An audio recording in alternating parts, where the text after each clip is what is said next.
Bonjour, c'est Philippe, bienvenue dans l'atelier. Encore une vidéo un peu particulière, alors pas pour la même raison que la vidéo précédente. Tout simplement parce que la vidéo que vous allez voir, c'est une vidéo que j'ai tournée il y a 3 ans quasiment. Mon beau-frère rénovait un appartement et j'ai aidé à faire plein de trucs à l'époque. Si vous regardez dans la liste des vidéos, il y a du parquet, il y a du ragréage, il y a de la peinture, voilà. Enfin, j'ai aidé à différentes choses. Il y a des travaux extérieurs aussi. Et à un moment donné, il s'est retrouvé avec un tableau électrique qui avait été refait quelques années avant lors d'une grosse réfection par un professionnel. Et ce tableau, qui avait l'air correct, était absolument pas repéré. Aucun circuit n'était repéré, donc ce qui est évidemment pas pratique quand on veut soit bricoler, soit quand on habite là et qu'on a un problème, un truc qui disjoncte, et ben voilà, c'était un peu problématique. Et il m'a demandé un coup de main pour repérer ça. À deux, c'est plus facile, il y en a un qui joue avec les disjoncteurs et l'autre qui fait le tour des prises et des lampes. Donc c'est le sujet de la vidéo, c'est ce que vous allez voir après. Bon, ça a été tourné il y a 3 ans avec ma façon de tourner et de sonoriser de l'époque, hein, donc ça sera peut-être un peu moins bon que ce que je fais actuellement. J'espère que j'ai un peu progressé quand même avec le temps. Alors pourquoi j'avais pas publié cette vidéo à l'époque ? Tout simplement parce qu'après l'avoir tournée, je me suis demandé si vraiment ça avait un intérêt. Est-ce qu'il y a beaucoup de gens qui étaient concernés par le sujet ? J'étais pas convaincu. J'ai attendu, j'ai traîné, puis du coup je l'ai pas publié, et c'est resté comme ça. Et il y a quelques temps, là, j'ai discuté avec 2 personnes qui ont un logement avec la même problématique, tableau électrique pas repéré, et puis ils savent même pas trop comment c'est câblé, ça a l'air propre à l'extérieur, mais voilà, ils se posent des questions, ils s'interrogent, ils n'ont pas envie de faire appel à un professionnel, j'aurais expliqué comment déjà ils pouvaient repérer tous les circuits. C'est ça le sujet de la vidéo, et du coup, en discutant avec eux, je me suis dit que peut-être cette vidéo pouvait intéresser des gens. Je pense que dans plein de logements, il y a des tableaux électriques pas repérés. Et c'est vraiment dommage, c'est pas très compliqué à faire. Après, on tombe sur des problèmes ou pas, c'est un autre sujet. Là, vous verrez dans la vidéo, il y avait des choses, mais c'est pas forcément le cas, hein. Peut-être que tout va bien se passer et que c'est juste une histoire de repérage. Bon, ça, c'est le futur qui vous le dira. Si vous arrivez sur cette vidéo parce que vous avez ce besoin, ben, je vous souhaite bonne chance pour la suite, pour que ça se passe bien. Avant de laisser la vidéo se lancer, je voudrais juste faire quelques précisions. Le sujet ici, c'est l'électricité. L'électricité, c'est un sujet sensible parce que c'est lié à la sécurité. La sécurité du matériel, mais aussi des personnes surtout. Et il y a des normes qui régissent pas mal de choses.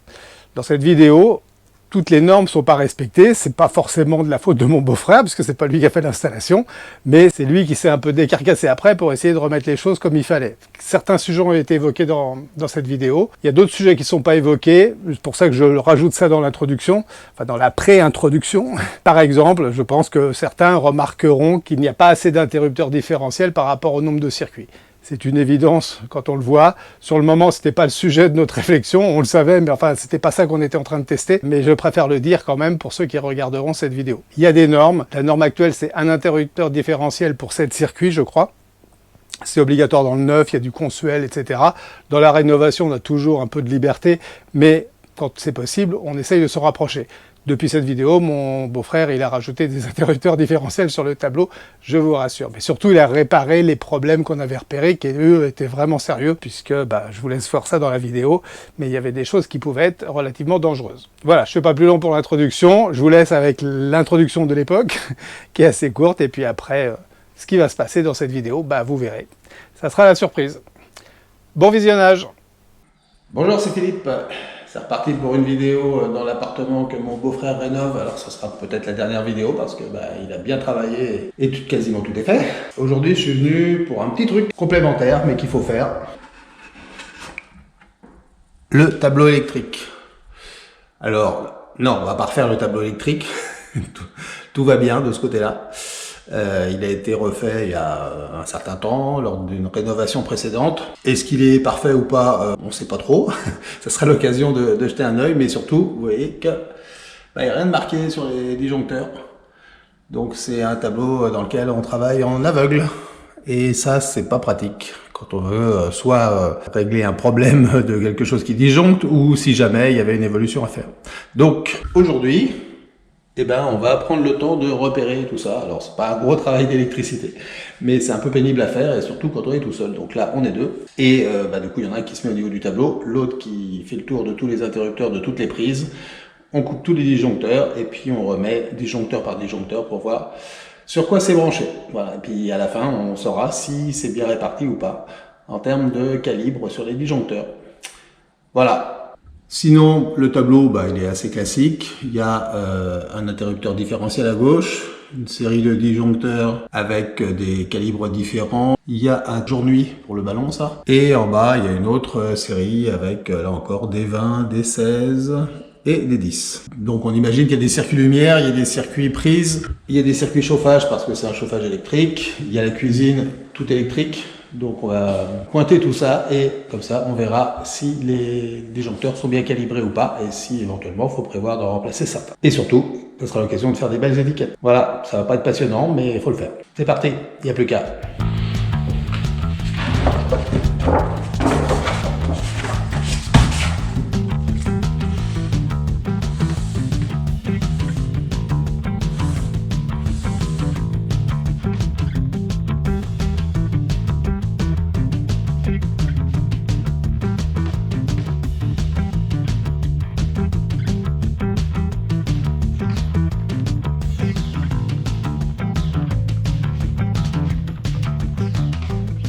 Voilà, donc ça c'est la composition du tableau, le différentiel, les différents calibres, le jour-nuit à droite, circuit lumière on imagine avec du 10, des prises et du chauffage sûrement, le 32 pour la cuisine j'imagine. Voilà, donc on avait repéré 2-3 trucs déjà précédemment pour comprendre un peu comment ça marchait, donc je vais déjà reporter ce qu'on a puis on ajoutera le reste.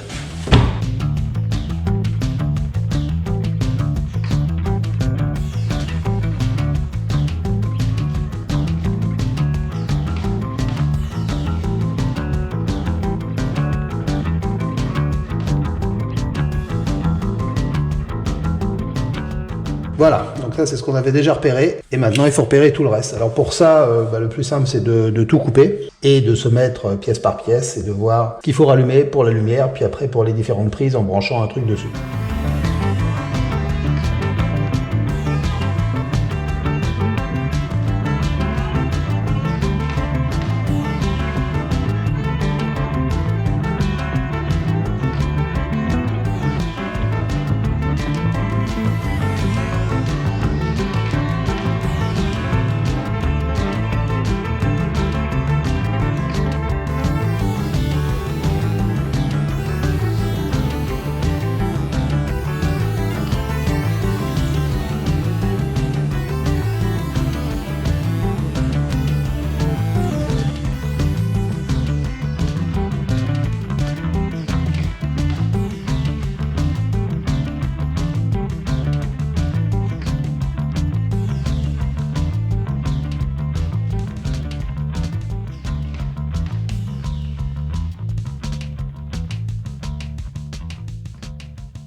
Bon, on a retrouvé la prise du four qui n'est pas utilisée, il n'y a pas de four dans cette cuisine, mais il y a une prise cachée en bas d'un placard, et avec un câble en 4 carrés qui arrive, donc ça doit être le circuit 32, on va le tester. Alors, éteint, ouais c'est bon, c'est ça. Okay. Et du 220. Donc il y a bien du jus, c'est parfait. La prise du lave-linge et du lave-vaisselle, c'est deux disjoncteurs différents? Oui. D'accord. Le lave-vaisselle dans la cuisine, c'est le deuxième 16. Et le premier 16, c'est l'arrière-cuisine avec le lave-linge et autre chose. D'accord. Donc il y a deux prises dans le... Ça, c'est des 16. D'accord. Prise du frigo. Alors là, j'ai tout coupé. Hein, donc, Alors, remets la cuisine, voir ce qu'il y avait déjà. Alors. Oh là. Tu vois? C'est le frigo, ça? Celui-là? Oui. C'est encore le même? Ouais. C'est le troisième 16. Non, c'est pas possible, j'ai le four, enfin j'ai la plaque. Plus. Ah oui, t'as les prises de courant et donc t'as le frigo. Je peux pas laisser comme ça. Ah non, là tu pourras pas laisser comme ça. Ouais, mais le problème, c'est s'il faut passer des câbles. Faut que je prenne le four, prise du four sur le 32. Ouais. Au moins la plaque, pour enlever la plaque. Ah bah oui. Et ça t'enlève 3300 watts. Donc il y a un circuit 16 ampères pour toutes les prises de la cuisine. C'est formidable. Voilà pourquoi il faut repérer les tableaux électriques. Pour se rendre compte justement des choses qui sont branchées ensemble sur des disjoncteurs avec des calibres insuffisants et des sections de fils éventuellement trop faibles. Et là, en l'occurrence, la plaque elle est branchée sur un circuit prise où il y a d'autres choses. Donc c'est pas possible. Ce qui est dommage, c'est qu'il y a un circuit four en 4 carrés qui n'est pas utilisé. Donc la solution assez simple, ça va être de brancher la plaque sur le circuit faux pour décharger notre circuit. On cherche les prises là peut-être? Ouais. Les prises de l'entrée? On va chercher ça. Alors je coupe ça, donc là tout est coupé, donc ça ne doit pas s'allumer. Et je vais chercher dans les 16 ampères en bas. Oui. On va voir. Hop, ça y est. Déjà? Oui. Ok, bah, super, c'est branché sur lumière et prise lavabo. Oui, ça Ouais, donc les prises de l'entrée sont sur ce circuit-là. Plus Ah, tout celle-là. PC entrée. Celle-là, c'est pas allumé. Alors, j'allume la lumière hein, parce que des fois il y a des prises sur les lumières. Ah, Celui-là? oui. Celui-là. Celui-là, ouais. Alors bouge pas, on va voir s'il y a autre chose. Alors celui-là, pour l'instant, il n'y avait rien dessus. Le ballon, tant qu'on est de ce côté-là. Il y a une opiote ou pas? Non, non. Ah. Et c'est quoi? C'est une boîte de dérivation? C'est pas accessible? Sur ce ballon, pour le repérer, il n'y a pas de voyant, il n'y a rien du tout. Donc la seule solution, c'est de démonter la boîte de dérivation et de tester au contrôleur l'alimentation. Alors, c'est un ballon, ça peut être branché sur quoi? T'as mis le jour en nuit en marche, hein? Ah merde. Ah, ça y est, là, il est. Mais ouais, attends, j'ai tout allumé là. Oh, tu me dis quand est-ce qu'il s'éteint? Ah, Ouais, on va douter. Ok, c'est 20 ampères. ah, Là? oui. Donc ça, c'est la chambre 2. Hein. Donc je coupe celle-là, celle d'à côté, celle. Alors, vas-y, continue. Ça s'est pas allumé là? Non. Ah. Non. Ah, c'est bon, là. Alors, je teste les autres prises. Là, c'est bon. Prise de courant, ça l'a mangé. Hein? C'est avec les prises de courant, ça l'a mangé. D'accord. Super. Ok, qu'est-ce qu'il nous reste? Les chauffages. On fait radiateur par radiateur. Donc ça doit être les 20 ampères qui sont là. Donc t'es où, chambre 1? Ouais, je suis la chambre ici, là, oui. Non, la 2. Deux, là, oui. C'est bon? Tu me dis? Ah, ça y est, c'est allumé, là. Ah bah direct. Celui-là? Ouais. Éteint, allumé. Oui. Alors, Donc c'est un 20 ampères. je vais regarder ça dans la chambre. Radiateur CH2. Donc là, 1, c'est éteint. Là, 1 c'est éteint. Celui-là? Là, c'est allumé. Ok, bah c'est chambre 1. Ça c'est à côté. D'accord. Ça c'est pas mal, c'est du 20 ampères. Radiateur cuisine. Alors, radiateur cuisine, alors là, c'est un peu plus chiant parce qu'il n'y a pas de voyant. J'espère qu'il est juste pas sur la plaque. Il y a encore des 20 ampères où il n'y a rien dessus. Allume-les tous les 20 ampères, que voir si j'ai un voyant parce que je sais même pas s'il est en position marche ou arrêt. Bah là, tous les 20 sont montés. Ah, voilà, donc ça c'est allumé. Ah, c'est éteint. Ok. Donc ça c'est radiateur cuisine. Il y en a qui ne sont pas encore repérés. Bah ouais, j'ai un 20 et un 16. Ah, là, ça c'est allumé, là. Et là? Éteint. Ok, donc c'est le 16. Ah oui. Ah, bon alors attends, c'est autre chose. Toujours? Oui. Donc là il est allumé. C'est bon? Ah bah non, attends, il y a un truc bizarre. Hein. Là, oui. Ouais, attends, il y a un truc chelou là. Si je fais ça, Éteint. ok, là allumé. Là, allumé. Toujours allumé. Non, c'est éteint. Ah ouais, non, il y a vraiment un truc chelou là. Allumé. Oui. Éteint. Ah ouais, alors c'est. Alors là, c'est très bizarre. Il est sur 2 disjoncteurs. Il y a 2 disjoncteurs en série là. Quand on repère des tableaux, on trouve toujours des trucs bizarres. Donc là, en l'occurrence, il y a un radiateur qui visiblement est derrière 2 disjoncteurs. Pourquoi, je ne sais pas. Un 20 ampères plus un 16 ampères. Si on coupe l'un ou l'autre, ça éteint le radiateur. Là, il faut regarder dans le tableau. Hein. Ah oui. Oh non, mais c'est au moment que tu as tout fini. Alors, il nous reste un 20 ampères où il n'y a rien. On peut ouvrir le tableau, là, ça se trouve, il n'y a rien de branché dessus.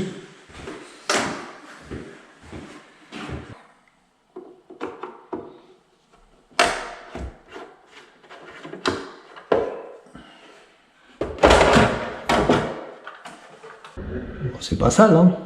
Par contre, alors les deux disjoncteurs pour le circuit chauffage, le 3e et le 5e.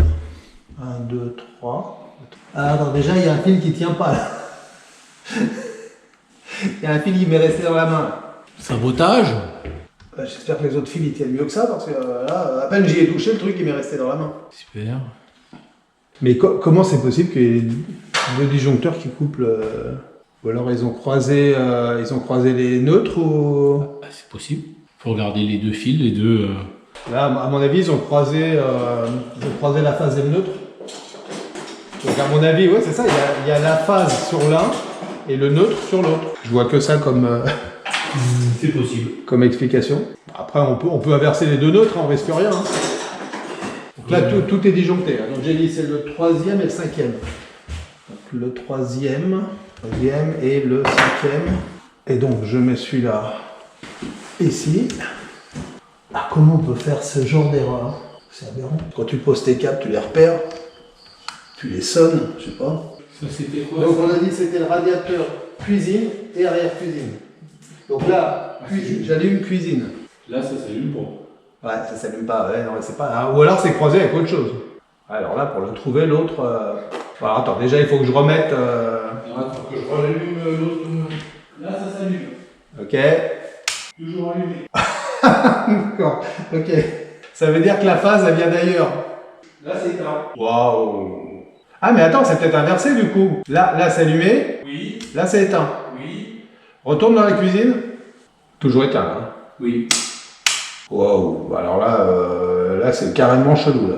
Merde, c'est con, le locataire qui arrive, il est plombier, il est pas électricien. Non mais là faudrait sonner les câbles, hein. Parce que là, on peut pas deviner avec quoi c'est inversé. Là. Il faut tester de bout en bout le fil, pour savoir exactement quel fil arrive là-dedans. Parce que là, comme il n'y a rien de repéré...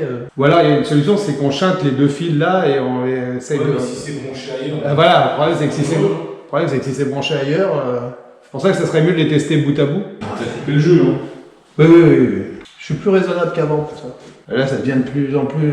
Parce que là, il marche. Là, il s'allume. Alors, lui, il marche avec le 3 et le 4. Et l'autre, là, il doit être éteint, l'autre. Mais là, il s'allume. Lui, il faut 3 et 5. Waouh! Ah, il y a un sac de nœuds dans ces trois disjoncteurs-là, en fait. Bah, c'est là que ça doit être inversé. À mon avis, il y a les nœuds qui vont pas avec les phases. Ça, c'est le nœud qui était sur le 5. Ça, c'est le neutre du 4. Attends, ce qu'on va faire, c'est que je vais enlever les trois neutres et on va les tester un par un. Bon, déjà, là, est-ce que tu en as un des deux qui est allumé? Il n'y a rien. Ok. J'essaye avec un autre neutre. Bah, juste en les touchant, ça doit rester. Ouais, vas-y. Est-ce que là, tu as un des deux? Non. Est-ce que là, tu as un des deux? L'arrière-cuisine, ouais. Là, c'est éteint. Ok, donc là, on en a retrouvé un. Donc ça, celui-là, je le fixe. Celui-là, il va avec cette phase-là. Ah, mais comment ils ont pu mettre un soude pareil là-dedans là? Ils ont mis les neutres au hasard. Alors évidemment, quand tout est monté, ça marche. Hein. Donc, celui-là, du coup, c'est arrière-cuisine. Écoute, oui. Donc là, il doit remarcher. Oui. Donc le troisième, c'est pas cuisine, c'est arrière-cuisine. Celui-là, je vais essayer de retrouver un autre qui va avec. Alors, un des deux autres. Un des deux autres. Ça s'allume. Ça s'allume? Bon, voilà, c'est celui-là. Donc, si tu l'éteins, ça s'éteint. Ok, donc je le revisse. Ok, bon, au moins il est sur un 20. Et ce qui reste. Donc ça, c'est radiateur, cuisine. Et du coup, il nous reste un circuit 16 ampères, on ne sait pas ce que c'est. Donc du coup, ça doit être ce neutre-là qui va avec, hein, puisqu'il ne reste plus que celui-là. Donc on a un 16 ampères qu'on ne sait pas ce que c'est. Prise. Ah, c'était pas celle-là qu'on n'avait pas vue. Celle-là s'allume. Elle s'allume? Ouais. Voilà. Donc c'est une prise. Ça a allongé près du radiateur. Et il reste le 2 ampères. Mais un 2 ampères, ça sert à quoi? Bah, un petit truc, je te dis, moi j'avais mis ça sur un tableau, j'avais mis ça pour la sonnette. 2 ampères ici. Et il y a quelque chose de branché au cul du 2 ampères? Ouais. Ah bah regarde, c'est le jour-nuit. Je n'avais pas fait gaffe. Et le jour-nuit, ça s'alimente. En fait, il faudrait regarder la doc du jour-nuit. Tu vois, il y a A1, A2, 2, 4, pour retrouver le branchement. Mais je crois, de toute façon, c'est lié. Hein. C'est pour le jour-nuit. Bon bah c'est bon alors. Donc ça, c'est l'alimentation du jour-nuit. Ok, bah, on est tout là. Bon, voilà, tout est repéré. Du coup, ça a permis évidemment de détecter des choses un peu bizarres. Le truc le plus bizarre, c'est évidemment au niveau de circuit cuisine, où il y a beaucoup trop de choses sur le même circuit, le 16 ampères qui est là. Alors, il n'y a qu'un seul circuit qui part et il y a plein de choses de brancher dessus. Il y a un circuit 32 ampères qui sort ici et qui n'est pas utilisé à l'autre bout, donc il va permettre de régler certains problèmes. Et l'autre souci qu'on a pu résoudre, qui était à la fois bizarre mais assez simple à régler, c'est au niveau des radiateurs. Donc ça, c'est les 4 disjoncteurs des radiateurs. Il y avait des neutres qui avaient été inversés. Ce qui fait que du coup les radiateurs étaient à cheval sur deux disjoncteurs. Donc là on a remis les neutres comme il fallait. Radiateur de la chambre 2, radiateur chambre 1, radiateur de l'arrière-cuisine, radiateur de la cuisine. Et ça c'est un circuit qui reste pour une petite prise toute seule dans la salle à manger. Bon, c'est comme ça. Alors la remarque évidemment c'est de dire que les aberrations côté cuisine sont d'autant plus des aberrations que cette installation a été faite par un pro. Alors là encore, hein, le but n'est évidemment pas de dire du mal des pros. Il y a plein de pros qui font très bien leur travail, heureusement, mais régulièrement, voilà, on tombe sur des trucs comme ça, un peu bizarre. C'était vrai sur le carrelage la dernière fois, et c'est vrai sur l'électricité ici. Là, clairement, les normes ne sont pas respectées, donc il va falloir changer des choses pour remettre ça aux normes, qu'il y ait les bonnes puissances, les bonnes sections et les bons calibres de disjoncteurs. Il y a des normes qui expliquent tout ça, la séparation des circuits, les circuits unitaires, etc. Donc, il va falloir se débrouiller pour, en tout cas, s'en rapprocher le plus possible, mais surtout assurer la sécurité technique du fonctionnement, qu'il n'y ait pas de danger.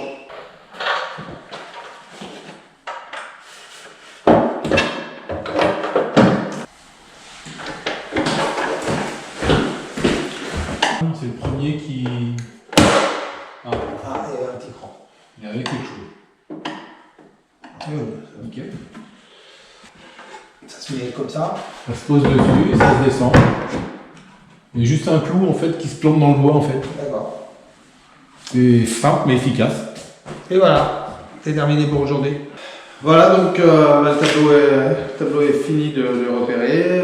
Maintenant, il n'y a plus qu'à faire des belles étiquettes et à coller ça sur la façade du tableau pour que ça soit propre. Et puis de son côté, mon beau-frère il va arranger les problèmes électriques dans la cuisine, il va rajouter des câbles et puis il va essayer de ramener ça le plus proche possible des normes pour que ça soit sécurisé. Voilà, j'espère que cette petite démarche aura intéressé certaines personnes.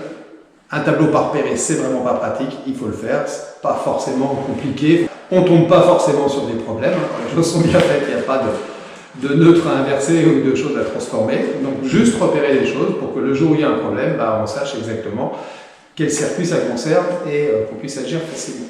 Voilà, comme d'habitude, vous abonnez, un petit like, un commentaire, un truc. Et puis de temps en temps, regardez des photos sur Instagram, ça vous permet d'avoir des infos quand il y a des nouvelles choses qui sortent. Voilà, c'est tout. À bientôt. Salut.